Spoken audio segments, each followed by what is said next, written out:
An invasive species is non-native and causes harm, whether ecological, economic, or to human health. Many aquatic invasive species arrived in the United States via ballast water from ships in the Great Lakes.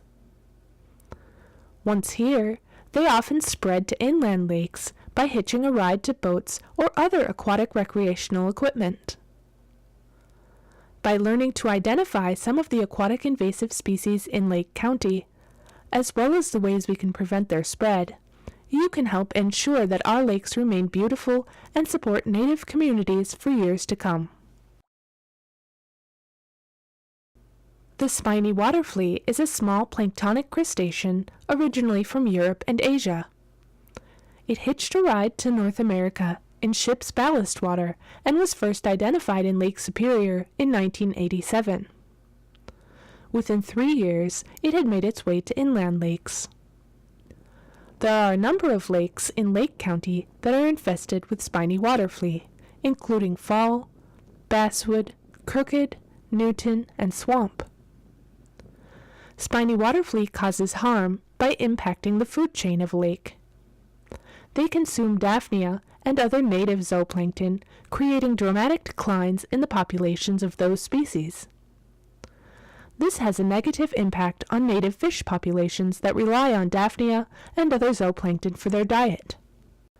Spiny water flea might have made a fine substitute for a meal, but its spiny tail makes it unpalatable to many small or young fish. An individual adult spiny water flea is about 1 centimeter long, has a single red or black eye, and a long, straight, spiny tail with several barbs. It's often seen clumped together in a gelatinous mass of many individuals that collects on fishing line. Spiny water flea can reproduce both parthenogenically and sexually, and it's spread via fishing line, fishing net, live wells, and bait buckets. The rusty crayfish is another freshwater crustacean that's invasive in Minnesota. Much larger than the spiny water flea, the rusty crayfish is originally from the Ohio River Basin. It was first identified in southern Minnesota in 1967 and has moved north since then. Rusty crayfish inhabit many lakes in Lake County, including Basswood, Birch, Crooked, Dumbbell, and Fall Lake, as well as the White Iron chain of lakes.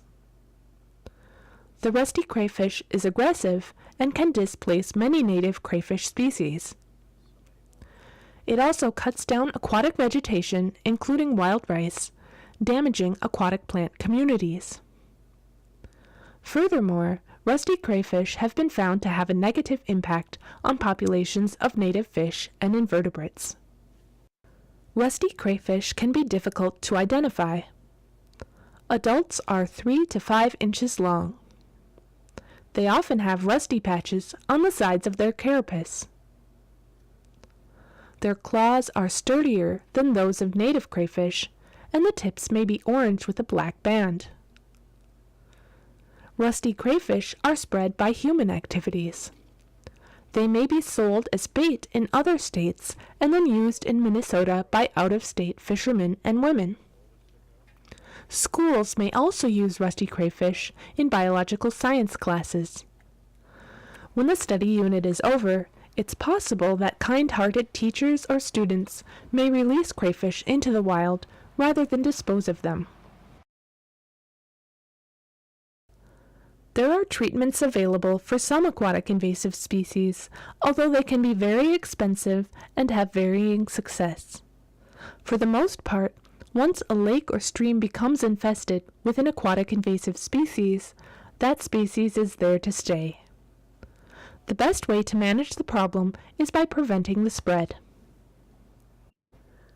At Lake County Soil and Water Conservation District, we work together with Lake County and many other partners to learn more about aquatic invasive species and to slow their spread.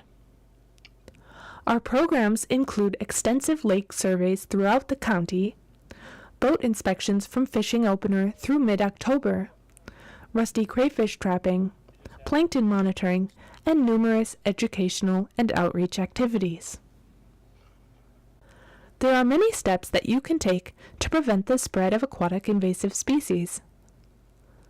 When you take your boat out of a lake or river, inspect it closely before transporting it. Remove any aquatic plants, animals, or mud that you find on your boat, trailer, or other equipment. If available, rinse your boat and equipment with high-pressure hot water. Drain your motor, live well, and all other components of your boat and equipment that contain water. Remember to leave your boat plug out during transport. Dry your boat and equipment by leaving it out of the water for at least 5 days. If you need to visit another lake before then, you can use a towel to dry your boat. If you've been fishing and have bait left over, dispose of it in a garbage can, or replace the water for your live bait with bottled or tap water at the access. Please never release your bait into a lake or stream. If you think you've found a new infestation of an aquatic invasive species, make a note of your location, freeze a specimen in a sealed bag if you can, and contact a Minnesota DNR invasive species specialist. According to the Minnesota Department of Natural Resources, less than 7% of the more than 11,000 lakes in Minnesota are infested with aquatic invasive species. If we take measures and work together, we can prevent the spread.